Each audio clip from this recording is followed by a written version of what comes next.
The main reason, though, that we are here today is the second item, the adoption of a public engagement plan which will mark the beginning of a conversation with the community about the Council's priorities and funding options for the next 10 years.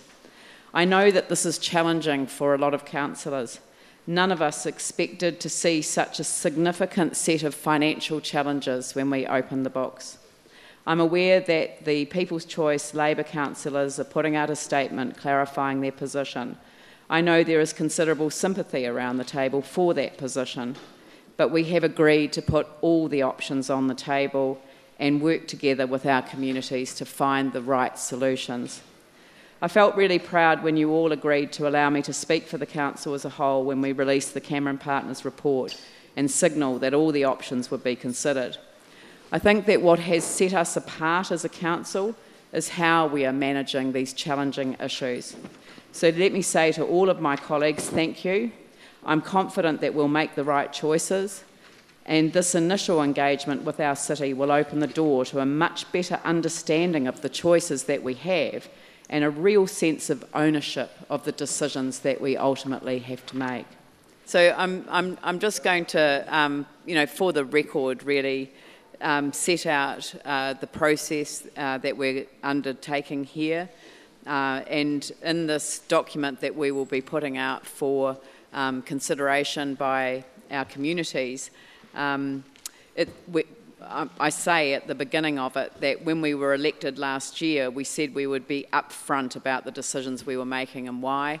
I think there had been a lot of a feeling that decisions were made behind closed doors, that people didn't feel engaged in the decision-making process of the council. And that's why we decided to open the books so that we could all see the extent of the financial challenges we face and what choices we could make. And as I said at the outset of this meeting, we have been, I think all of us, struck by the significance of the challenges that we do face from a financial point of view. And we believe that it's really important that our communities are fully involved if we are going to make the right choices, and we've called them the smart choices in the document that we'll be putting out today. It is important that people understand that there are some decisions that we can make as a council, but there are other decisions that we can only make with the agreement of our partner in the rebuild, and that's central government. And those decisions we cannot unilaterally make, but we can, in fact, work with central government to get resolution to them. Under the cost-sharing agreement made between the Council and the Crown in June 2013, the parties jointly committed $4.8 billion towards the rebuild of our city. More than half of this was earmarked to repair our roads and pipes, $1.8 billion from the Crown and $1.14 billion from the Council. However, the final costs are likely to be higher, but we don't know how much higher and how they will be shared until an independent review comes out at the end of November. So it has to be completed by the 1st of December, and nor do we yet know how much our final insurance settlement will be. So despite this uncertainty, though, and this is what I said earlier on, we actually have to get on with the job.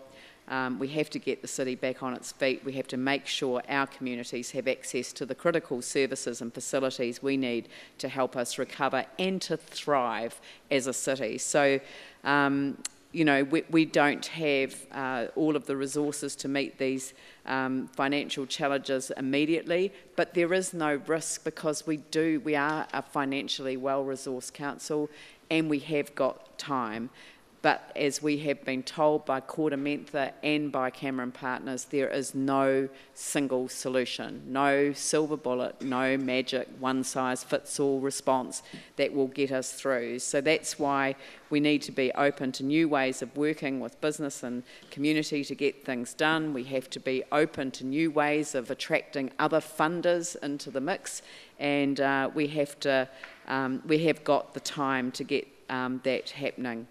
So we're not going out to consult on the long-term plan right now, but we're starting an initial engagement to show the communities that we represent how we need to, how we are going to be very open to engagement and how we are going to work through the long-term planning process and engage people in the decision-making process.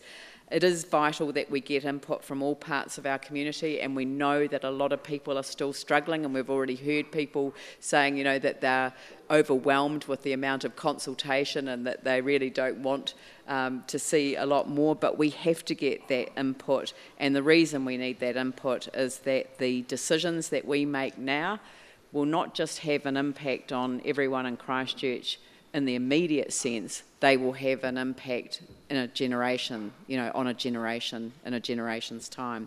Future generations will be affected by the decisions we make. So we want people to be engaged in a very open process